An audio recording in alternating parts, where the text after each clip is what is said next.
Los textos, como dije, son muy hermosos en esta tarde. Tanto la primera lectura de Génesis como el Evangelio de Lucas. En el Génesis escuchamos la visita de 3 personas al campamento de Abraham y de Sara y su comitiva que se había quedado en mitad del desierto en camino a la famosa tierra de Canaán prometida. Estos 3 personajes misteriosos que al final son reconocidos como ángeles le están pidiendo a Abraham y a Sara refugio y le piden un lugar donde descansar y le piden un poco de alimento.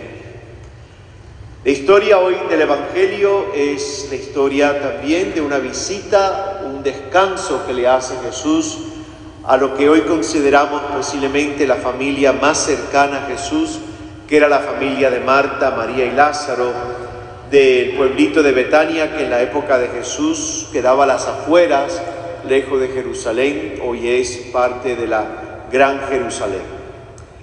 Hay varias ideas que surgen de este texto, tanto del libro del Génesis, la visita de los 3 personajes, Abraham y Sara, y la visita de Jesús a sus amigos en el pueblito de Betania.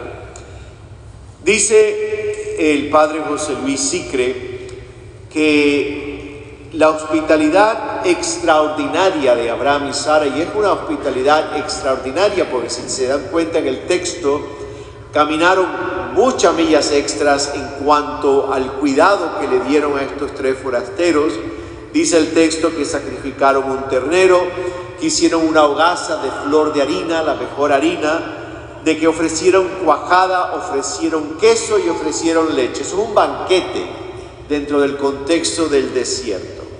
Y que esa hospitalidad del desierto, que había que cumplirla porque era parte de la ley de Dios, no solamente se quedaba cuando llegaba el forastero pidiendo el techo y un poco de comida, sino que quien lo recibía tenía la obligación de darle también agua y comida para los próximos 3 días que seguía de camino y los que se contaban como en 100 kilómetros. Y el padre Sicre dice que esa hospitalidad extraordinaria de Abraham y Sara, cumpliendo la ley sagrada del desierto, en ellos va a tener una consecuencia que es la fertilidad. Quédense con esa palabra, la palabra fertilidad. Vemos la hospitalidad de Marta, María y Lázaro en Betania hacia Jesús. Lucas, a diferencia del Génesis, no menciona el menú que estaba preparando Marta en la cocina. No sabemos lo que estaba cocinando. El Génesis es más detallado en la comida que ofrecieron Abraham y Sara, el carnerito, el ternero, la leche, la cuajada, el queso, la hogaza de flor de harina. Lucas no dice que estaba cocinando Marta, pero pareciera que hay mucho trabajo en la cocina. Y el padre Sicre dice una cosa muy curiosa, dice Jesús nunca viajaba solo, así que puede haber llegado fácilmente con todo un grupo. Llegaron los 12 o llegaron los discípulos, que siempre un grupo mayor que 12 comensales. Marta estaría sola en la cocina. Y si Jesús llegó solo, dice el padre Sicre, ¿cuál era el problema de Marta? A lo mejor lo que quería era cocinar un menú extraordinario porque llegaba el amigo extraordinario y quizás también quería brillar un poco y quería llamar la atención un poquito y quería ser protagonista. Es todo un escenario que el padre Sicre construye. Pero él dice, la cuestión principal no es que Jesús contrapone la pasividad y el trabajo. Este texto lo hemos escuchado muchísimas veces en la iglesia hablando de la vida apostólica, de la vida contemplativa, y Lucas lo último que tenía en su mente era esto, porque ese tema de vida contemplativa, vida activa, no va a surgir siglos más tarde después del texto de Lucas. Eso no puede verse desde esa perspectiva. O sea que Jesús en ningún momento dice que María es mejor que Marta, no las contrapone, no las pone a chocar la una contra la otra. Y dice el padre Sicre, lo que sí dice es que Marta andaba inquieta y nerviosa por tantas cosas. Ese es realmente el problema de este texto.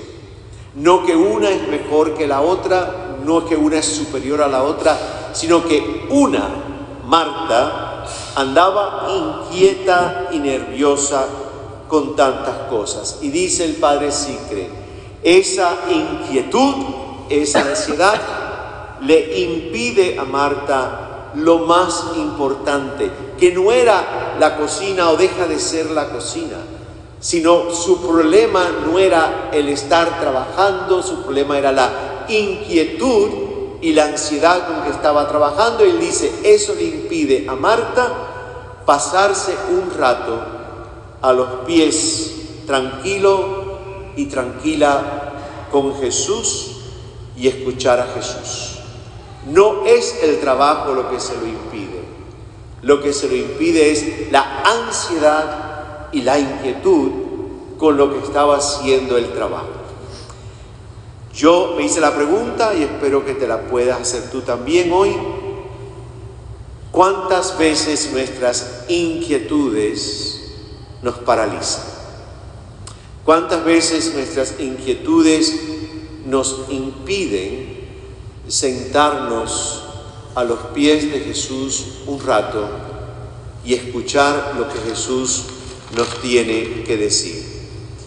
El Padre Sicre dice que muy a menudo tú y yo andamos inquietos y nerviosos, con demasiadas cosas en la cabeza, y olvidamos la importancia primaria que es nuestro trato con el Señor Jesús.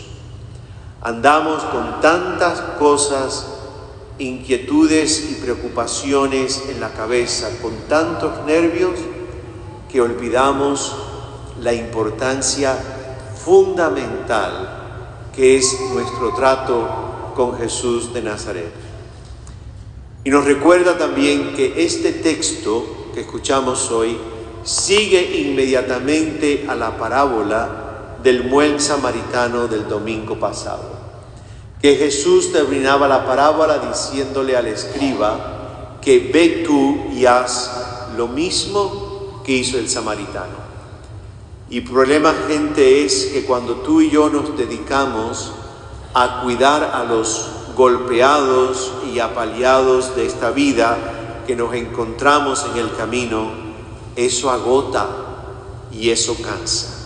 Y si descuidamos entonces el trato íntimo con Jesús el Señor, las inquietudes y las preocupaciones nos comen vivo, porque nos llenan la cabeza las 24 horas al día. Volvamos al tema de la fertilidad.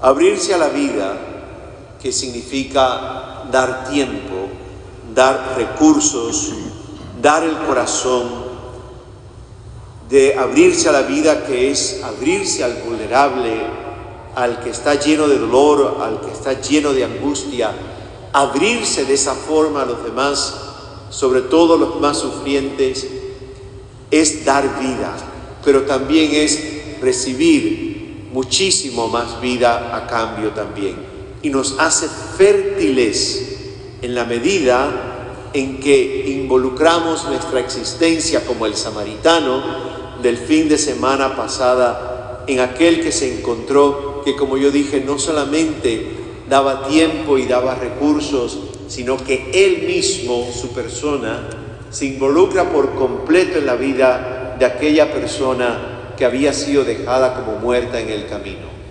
Eso es dar vida, pero eso es también recibir vida, y eso es también hacernos profundamente fértiles. El bajar la velocidad, el dejar un poco al lado el control de las cosas, el asumir menos, el hablar menos y el callar más, nos va preparando lentamente para una escucha más profunda del Evangelio, y esa escucha nos hará fértiles. Lo que hagamos y lo que somos nos saldrá muchísimo mejor, el tiempo será muchísimo más valorado y el tiempo será mejor usado en la medida en que pasamos tiempo cultivando nuestra amistad con Jesús. Lo que hagamos y lo que seamos ya no brotará del ego, gente, sino del habernos dejado moldear por la persona de Jesús, ante quien hemos dejado de ser protagonistas, donde hemos dejado de ser controladores, donde hemos callado más, donde nos hemos sentado a sus pies y nos hemos encontrado con la mirada de Jesús, y la de Jesús se ha encontrado con la tuya y con la mía. En la medida en que cultivamos nuestra relación con Cristo, estemos en la cocina o estemos a los pies, en la medida que hagamos eso, vamos a tener más calma. Vamos a ser mujeres y hombres más centrados y más enfocados, no en los problemas, no en las ansiedades, no en lo que nos inquieta, sino en Cristo. Y todo eso va a disminuir, toda la amargura se va a calmar, el corazón se abrirá y los miedos serán menos. En la medida que cultivamos nuestra relación con Cristo Jesús, en esa medida seremos fértiles, muy fértiles y verdaderamente fértiles. Así que no es cuestión de que si es estar en la cocina o estar en la capilla. Créanme que uno puede estar en la capilla igual con la misma inquietud y ansiedad que está en la cocina. Tan sencillo. Estoy seguro que lo hemos experimentado, porque la cabeza la tenemos llena. Pues en la medida en que cultivamos nuestra amistad con Cristo, todo eso baja. Ojo, el Padre Pedro nos dice que desaparece.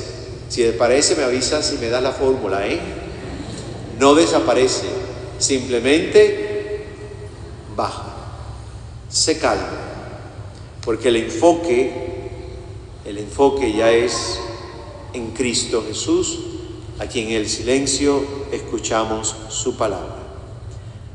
Así que hoy Marta y María nos invita a que con frecuencia nos sentemos a los pies de Jesús, para allí volcar todo lo que llevamos por dentro, todos nuestros miedos, todas nuestras inquietudes y todas nuestras ansiedades. Y que el estar sentado allí a los pies nos devuelva la calma y nos devuelva la paz.